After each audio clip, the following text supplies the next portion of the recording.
type of market where you define. DOG push bar. We get time for here, we ready to sell. The man is just to play. Not every year, but the money go back to me.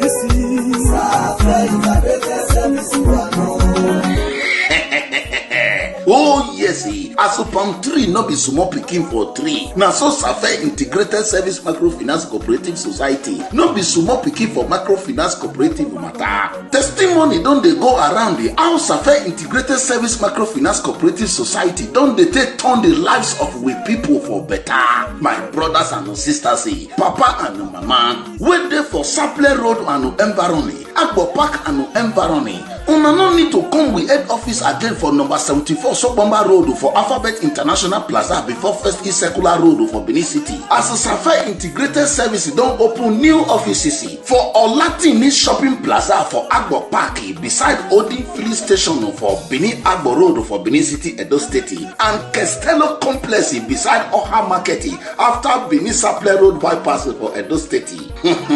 Suffer not the tire you, make you stop to complain. Say you don't see money to take start that business or trade the way you don't get for planning. As a Safe Integrated Service, don't stand in Griba to end that to suffer way day for life. Come today, make you come sign on for any of our different loan packages with the easy payback planning. Safe International Head Office there for number 74 Sokbamba Road for Alphabet International Plaza before First East Circular Road for Benin City. With new branch office there for Olatini Shopping Plaza for Agbo Park beside Odin Filling Station for Benin Agbo Road, Benin City, Edo State, and Castello Complex beside Oha Market after bypass along Saple Road for Benin City, Edo State. Safe Integrated Service Microfinance Cooperative Society.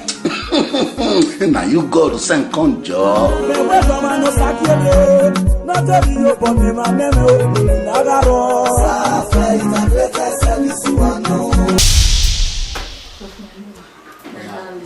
You know, as my way, maybe I think I won't be there or at least you are up to something. What are you doing? It's like that.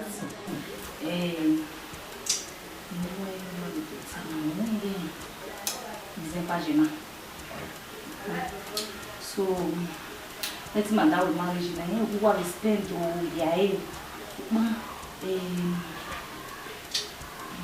when you make old money, okay, can we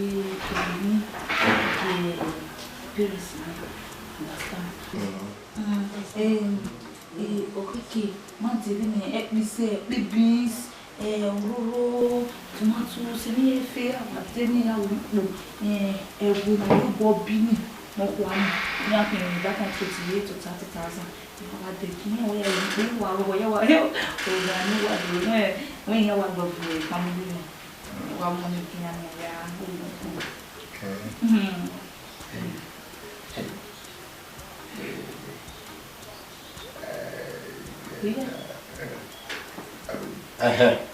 Oh, okay.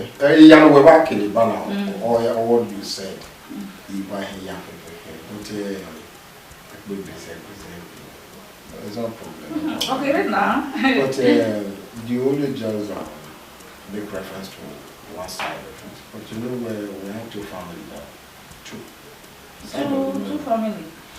Hey, two family. Said family. Where one imagine one mother here, you know, and when equipment back that coming, and the long when we have about fresh money, you can just manage it to Christmas and New Year. When we caboli like, hey, you not tell you caboli that me and so come manage it.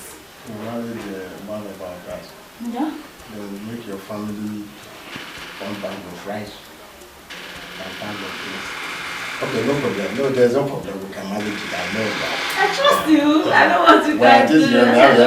But what we just need to do to make peace reign, because it's two families, we need to make it equal. Because most of family we'll divide the bag of rice, divide the bag of rice, and inside of bag of rice. So let's make it equal, right? You understand. Tell me now you don't want to wear. You are them give family name. Where they family where we are them. Yeah. Omaka me mokatani.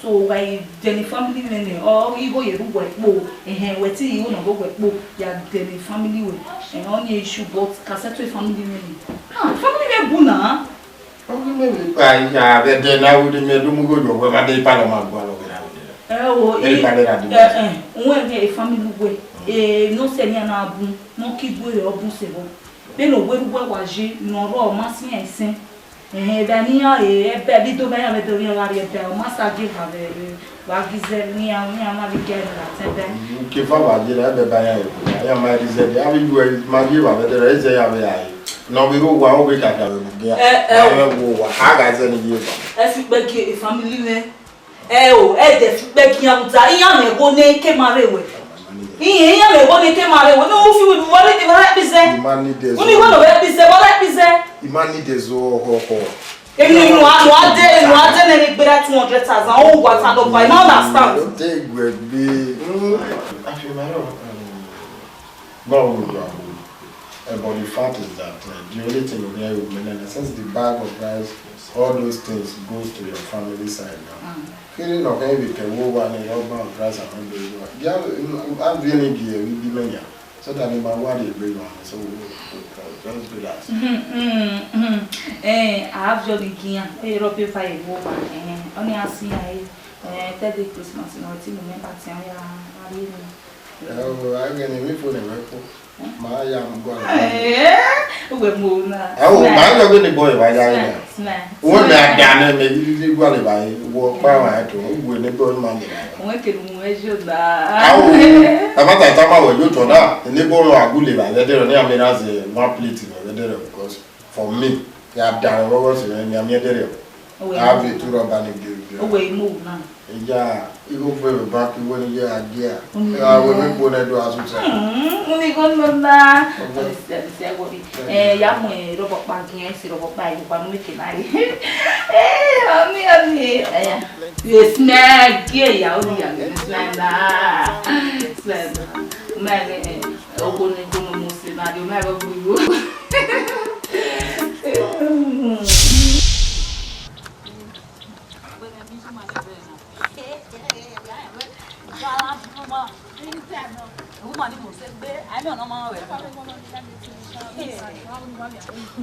Where did they go? If you look about that way, and nobody did go to our way. You only got you first. Your father man will have a balance. You don't mean it.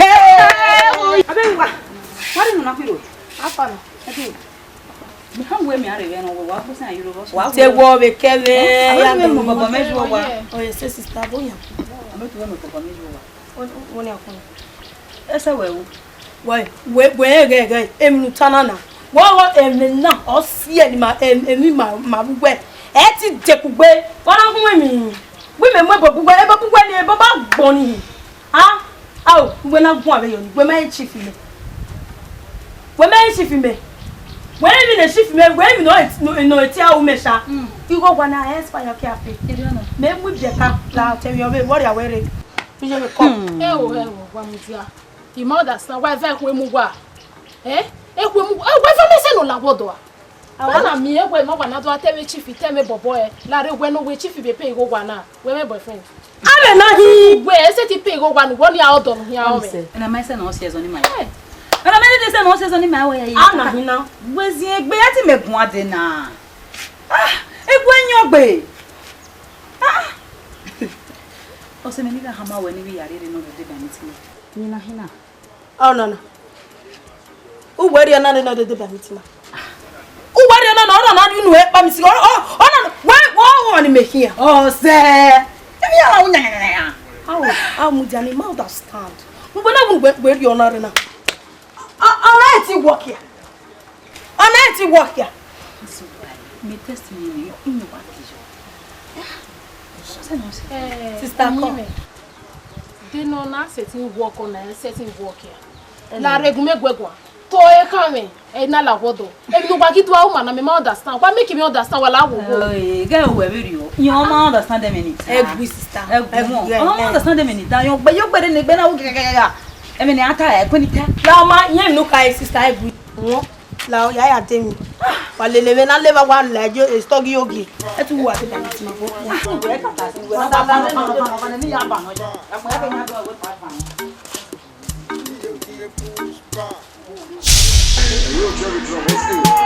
Iye duwe no masena gaki maba. Uyo wa ya go ma we no tawa uyo. Ukira be ye baby yo wa. Ino ya ye me no ge wa ro pa ma se wo ma. E baba wi ye nu po so to funa. E nu po ya de wa ye mi na ifo. E baba ke wi ye na ye bi go na ya du pon le mo. Eru no ya ke le ro mo yo mo rana. Onya ya no rupo na me. Ala wa no rupo. O sa ne ra la nu ya je mo de yo. Ona omo kunu ala. Iku ye gbe ya nana. Ore mama we ga go turn gele gele na we pare ma ibe edo. Upore no pore. Mama mo na za yupo. No worry mama no ga mana.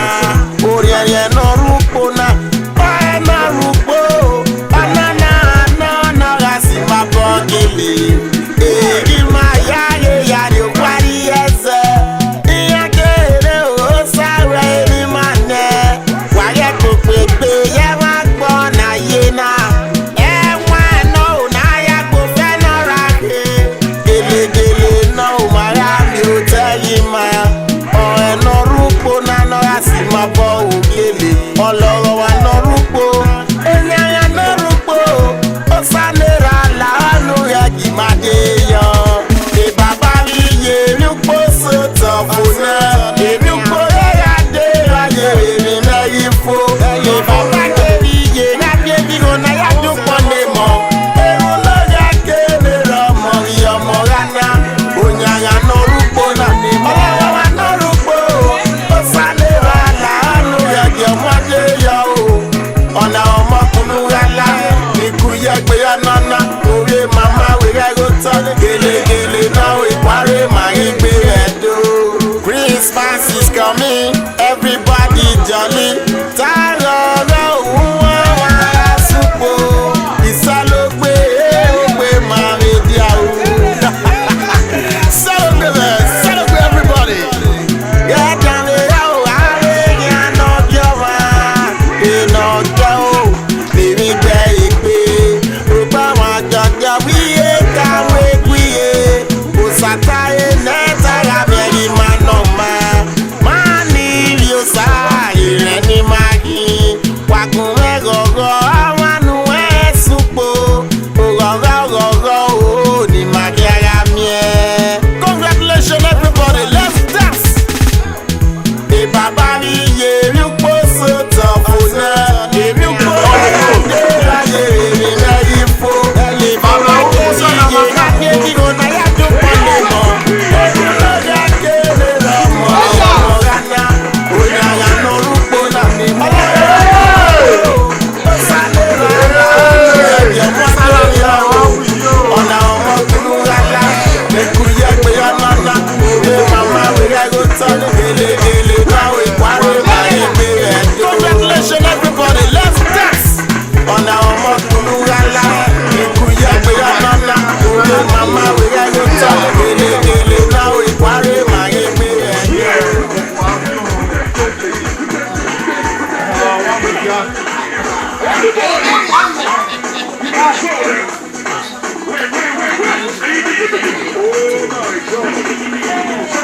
Láti kàfà wá kẹsì wá.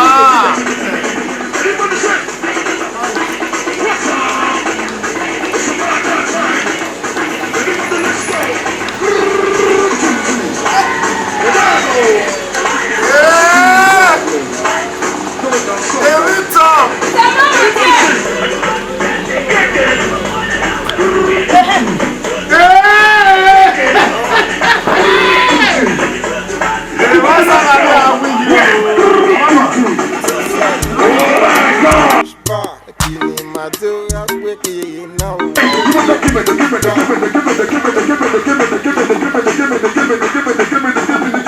Hey!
Mommy, I beg you, just listen. When you listen.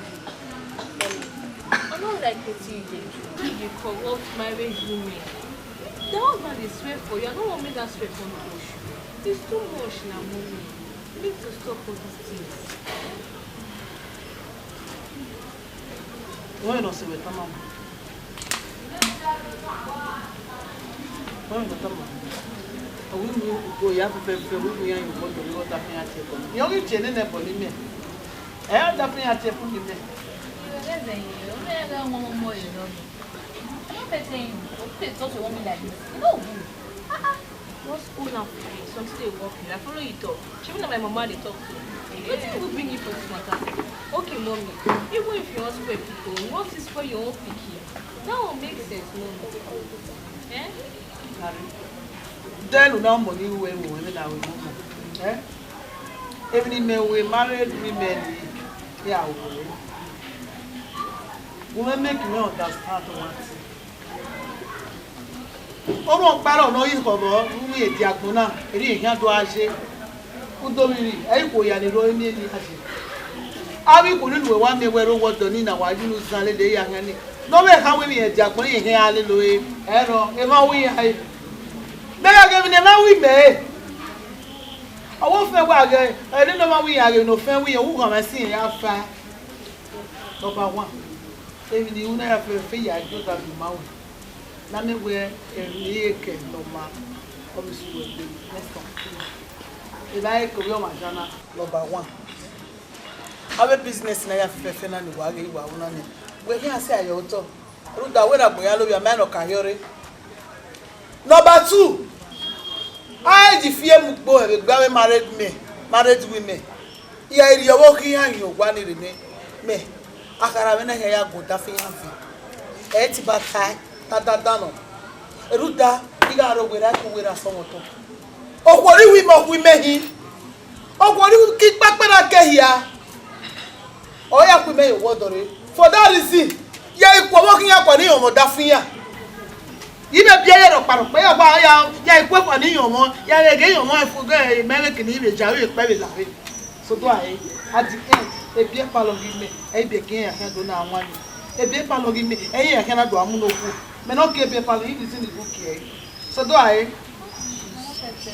come on we go palo e purpose I go ke be palo Okay, plan better thing for you. Straight plan down. I'm not talking to the paper of bad. What is she got to do, Jen, and I know you. Mommy, you have to stop. This is getting too much. I know I'll make all this insult. Make all the talk to you. Eh? 1 by 2 they go 3 go sleep Go peace before you sleep. The man. You're crazy. They eat longer now. You don't change your bad character. You know good. Baba, I'm here. You don't need to do it. No. Only I do it. So look what I did now. Actually, my train was a very good one. There would be. Amata. I'm going to back. Ebogani me bolo na ko di kuma me ya lu won me wa bolo na eri bele bogari bole be ya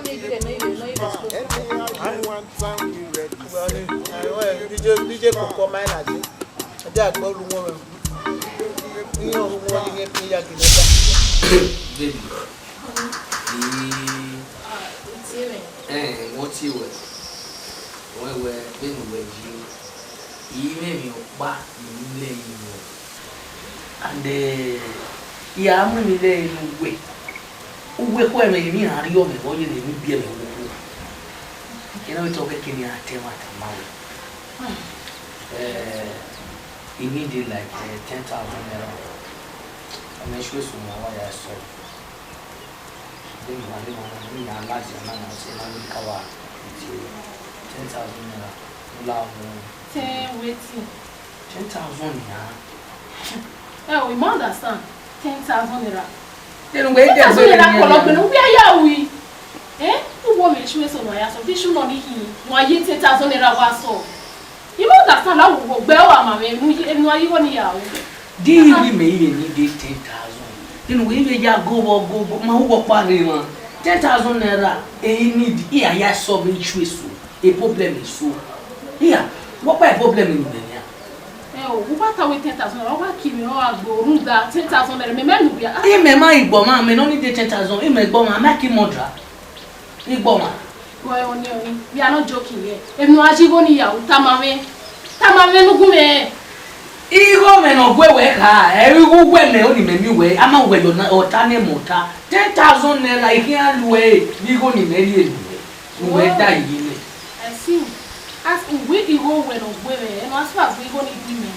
It's mad already. Gume gwego. Ya oni we yo bon. Igo ni 5,000 naira ya lero. Ebi ke no gwa ya seti ya. As far as mata ma me no ya. Ya di 5,000 naira no. 5,000 we ari ni me igo me no gwewe. Ija agba meeting we here. No kama ma de na do mu go we de na mu go. Igo me no gwewe wo ri me wo kama me do di alu millions bo di lo. Igwe no ri 10,000 me we 5,000 ari me. Doba no bi ona to la mogun. Ege omu me o. Ege omu me. Awe mo ma ya me kia. O be ke no atese pa 5,000 naira ni bi ari no. Chichi uri mie. Butori. Butori. We mi me gbeli bi ka. Wo we mi me gbeli bi ka. La o ba no ri go gume.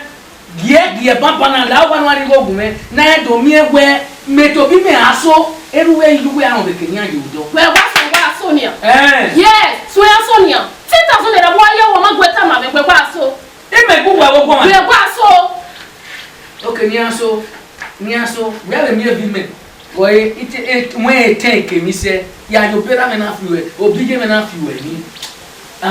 Wo dia mo ya opera me na we an ya ni ga lo nu e. Bon, dia ge ya ri go gume. 1 2 okay, o ma je we gbe ona ri ma o ma na ha we.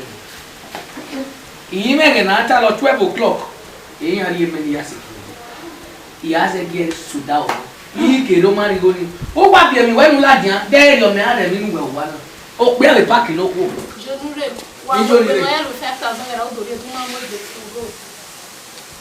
Awe kuma no gbe bi are. 10,000 naira. E no ye o ma gweta. Jonure mo budi o wa. Left now. Ẹgbẹ́ àtàwọ̀ kan fire ever since now project in my one now. Imi aya over. Mami I be people now letting her vanish you and I don't really know. I'm confused of everything. Only way I tell you I know the more idea. So only way man understand you better now. How what? They don't know I buy a bushba jogi bushba. Imi arriva na Brother Macedonia, you get push bar. I've been there for several times. I mean, whatever a single mother boost right now. You get even me period. I'm talking those things. I don't. Are we bear or the same feather fly together? No.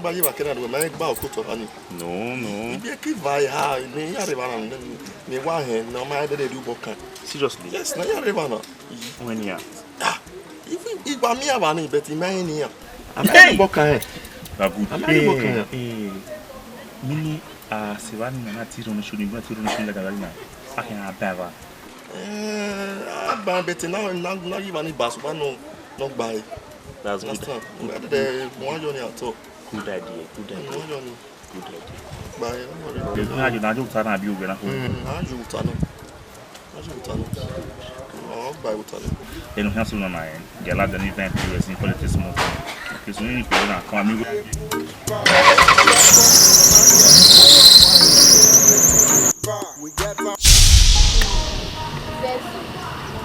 I don't like what you are doing. I don't like what you do.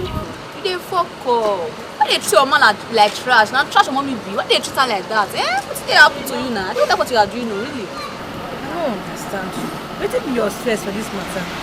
My mama will like say I go to make her forgive her. Small time then she go do something very bad. You know the sweet thing she dey do. I want to forgive that kind of person. What did she do? My person never do before. Why don't you open your mouth and talk? You when they talk so say sweet they should say that woman she dey sacrifice for you. She dey make sure say everything there and last for you. So that as you go school, not be she dey pay your school fees. How much she dey pay your school fees? So I know they blame her for what she dey do because she dey cater for you. So not blame her too much, yeah? So now when they talk am down. Person see married home now. All the women for inside don't they come out. They don't talk single women don't full everywhere. Now they talk. Okay, now wait. If they call insult my mom or they call curse my mom now say she come bounce am. No be me who come it. Me when no know anything. Now you come it me. Wetin you dey talk sef? They talk of curse when they want curse your mama you come back. It's not the sense me they know you used to. Yeah, start the one. Wetin dey bring that thing from? Which kind matter be that one now? I don't talk anything. I don't understand. Wetin be that one? God, I don't talk anything like that. Too much play abi. Come now, where you call they go? Come. I know they go again. Sorry.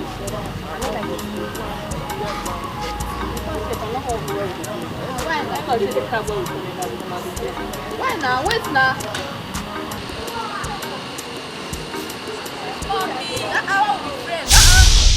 Man, I don't hear my Ramana. Oh, I get web one.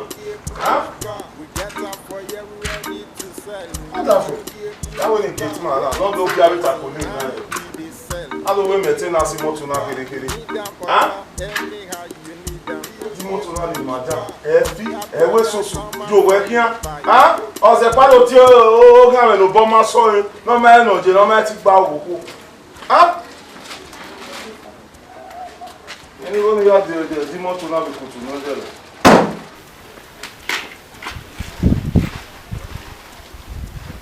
It is something I don't know how to get one, no how to put more.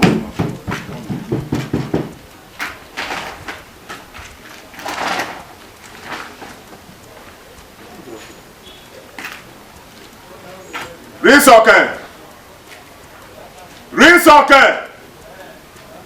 You killing me, I'm saying no, ya go be on. I be area ko mo bi kiawo. Zaga ma ye gbo bi obi emi na mi wa me. Rinse okay.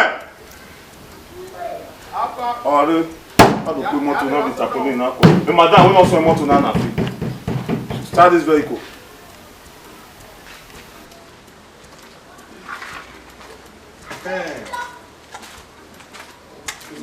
Oh, baby, I need more. What fear? Every something. Only my one of fear, the fear, no, never. Oh, one on the way work better for her. You tell you where I must say,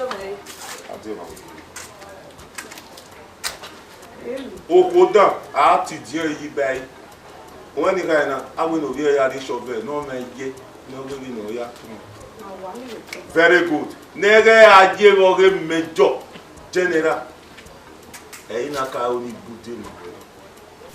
Wakili. Ah, by the way, don't know say on every motor now. The motor na me ma like e o gbagbe. Me ma like e no kokon. Sit down. Oh, why you am you do one? Oh, you ma like e no kokon. What are nine? There one in be no we make kokon. I no kokon we mo. The ma o e go do. Hey. The motor na.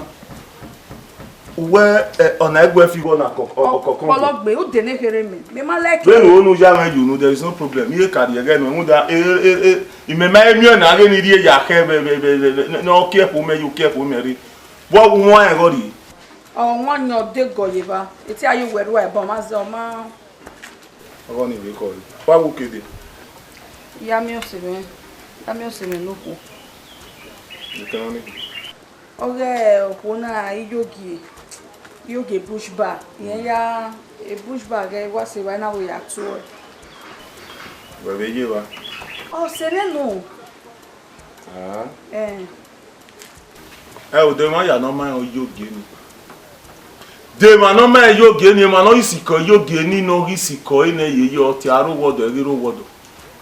When Madego Honi I receive 20 customers with there, 18 or Kawa mo go to Wavan. Come shoemaker. There, you are when you pa water, you are beside you're the last person who walk where to me on your way. Where they go Honi go Naputu near Jotone. Ununa Agusi me. That then is so no Latin woman. Oh, Janet to tire with Bodo, yeah, do you only did the idea? Uda is our Nuzena Malake. He only come away now, we suspect you, when you guy is suspect you, when Uda we man not go only here, no robot the hero. When I was what dinner on my day when I'm walking on where you been over me. Nima and Vinny or Deva Jay. Oh, here. I'm a machine, if you're Walla, I had a call her, I get talk here. Why only guy? I'm a machine. He may come when now. I don't know why you're a bill. On a ball was in Moka can so yawa. Moka can also yawa, and when would that more bear and more way me more wood. Moka can also yawa was your 1 year. Back now, look where I am. When you guy now, if you get away, no, Tommy. If you get out of 120 customers, 81 way, the last one of your work beside the store, the only your movie. Oh, why not put your turn? Who